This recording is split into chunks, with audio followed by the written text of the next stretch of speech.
So when I hear, oh, we had b-boys in 1970 and 79, I'm sorry, that didn't exist. That really didn't exist, you know. It's crazy how you have guys or crews taking, you know, crew names and then establish them and labeling a year in a year they never was around. Like you got Dynasty that labels themselves 1973. Yeah. It's ironic that they labeled the same year Zulu King came out. When everybody knows when it came to rocking, the first established crew in the rocking generation was Touch of Rock. And it happened mid to late 76, early 77. You know, so how did Dynasty Rocker, you know, get established in 73? Why at the same year that the Bronx created, you know, the first b-boy created was in 73? How ironic you want to use that year. Why didn't you use 70, 71, you know, the earlier stage of it, not the later stage when it was already, you know, getting ready to be played out? So that's what you got to question. I said, hold on, why are you 1973?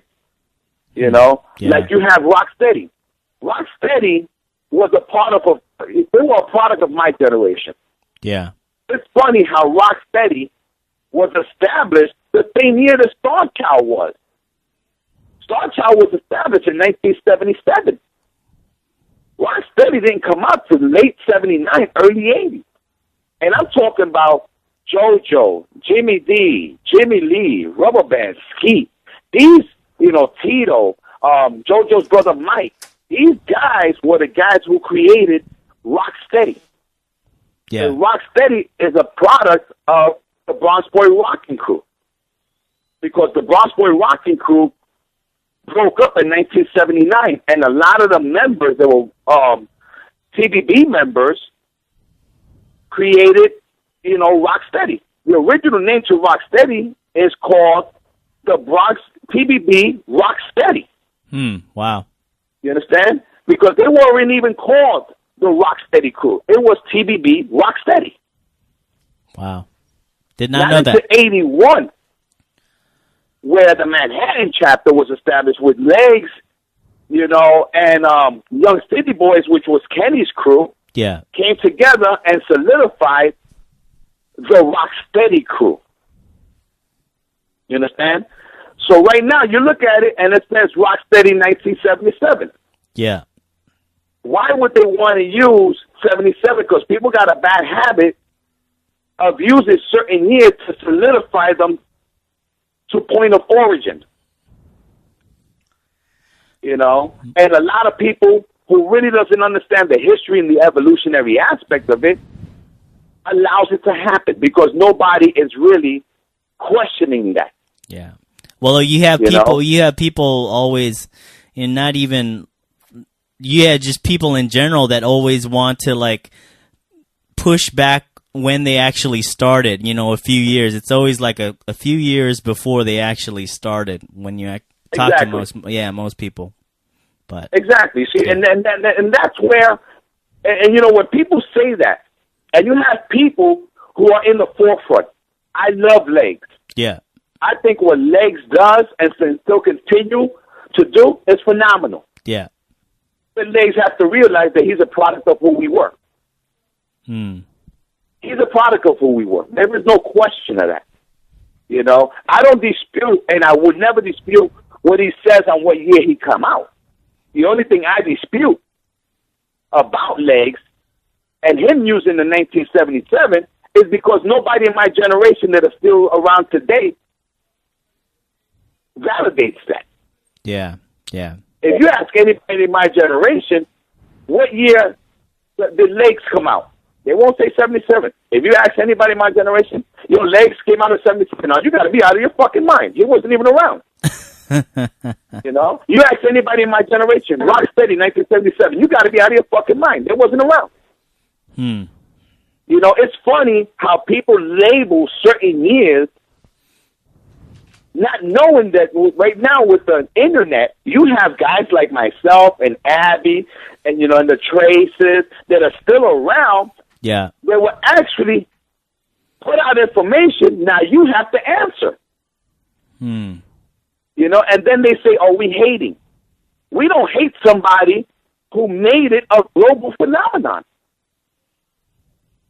What we don't like is the fact that it goes from the Nigga Twins to Rocksteady, and the essence of the culture in its infant stage to the development stage to the way it's being done today as a true art form, that history has been taken away.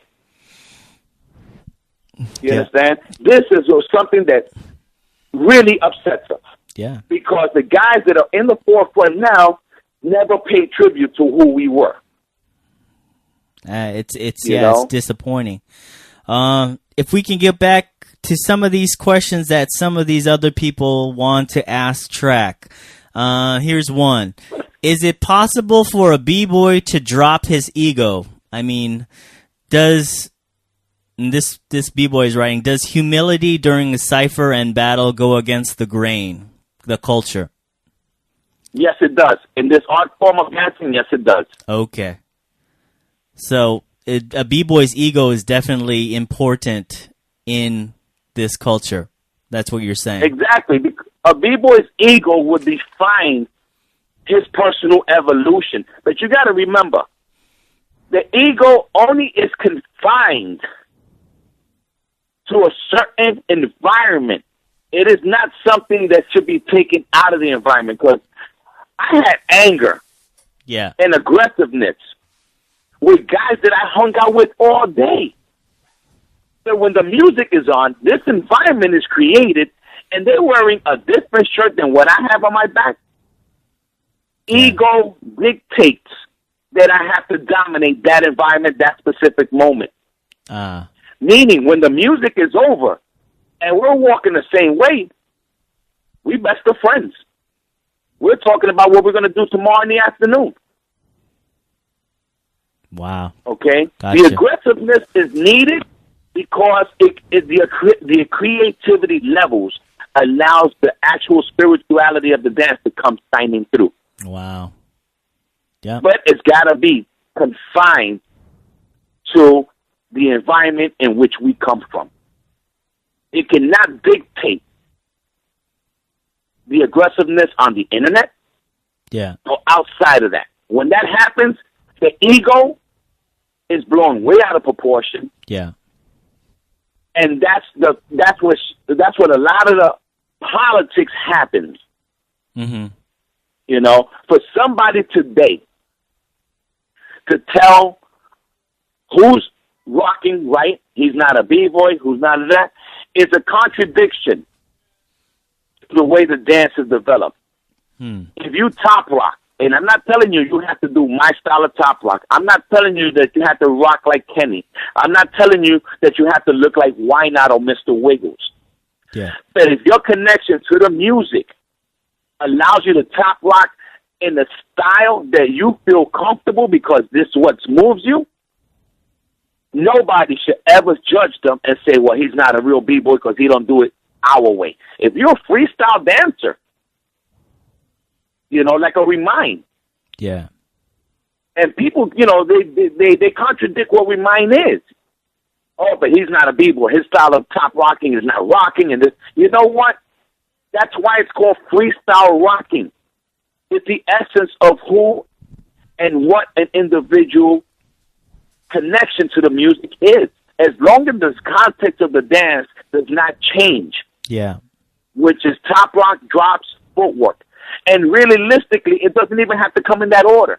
But in your repertoire of that of dancing is incorporated, you know, because you could do a swipe in the air, go into footwork, but then get up again, top rock, go back down again. The concept of the dance is still intact. But if you go and you just get up on your head, you spin, you get up, you have a b-boy stance and you walk away, I'm sorry, you're not a b-boy. Do you, this is my own personal question. Do you think a b-boy can top rock can just top rock and be a b-boy, or does? Yes. Okay. Do you think a b-boy? You don't even have to finish the question. Yes, because a b-boy, first and foremost, has to be a complete dancer. So even if the b-boy never, let's say just the b-boy, just the b-boy wants to top rock, just top rock, not even hit the floor. Is that still b-boying to you? Do you consider? Yes, it is. Okay. You know why? Because the person who's doing it is respected in his community as such. If you got somebody like Why Not or Alien Ness, yeah, or Ivan, yeah, or somebody like Float or Chino or Brian, yeah, just top rock, and this is so funky. You just can't wait for them to transition into footwork. It doesn't take away what they have been established as. Gotcha. You understand? Mm-hmm. It's just when you hear them, or when you hear the music and you see their interpretation of what they feel, the connection that they have. Yeah. That you go, oh my God, wow. We're about to wrap it up here, Trac. Any last words? Any last words to the community? To the community, to the b-boy community. Okay. Let me tell you, to the community that I love, that I treasure.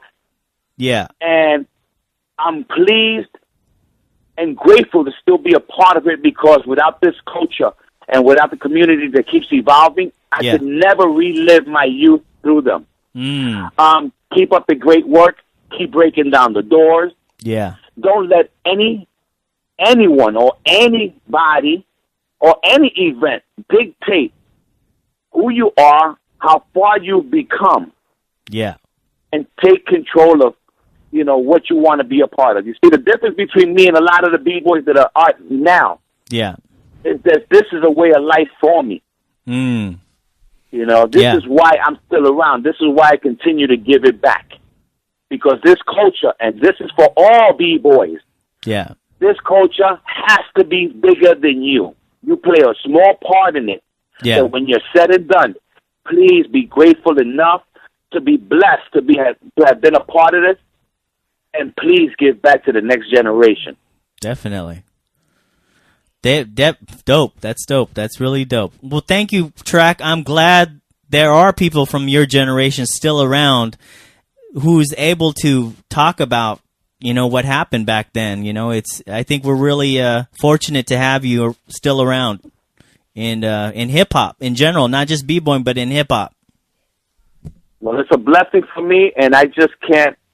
I don't know how much I can repay to what the culture has given me and the people that I have met through my journey. Yeah. And this is why I mean that it's a life experience, and it continues to happen. And I'm hoping that everyone could understand what they really mean. Yeah. Because they are truly blessed. Nice. Definitely. Trac 2. Stay on the line, bro. Okay? Okay. Okay.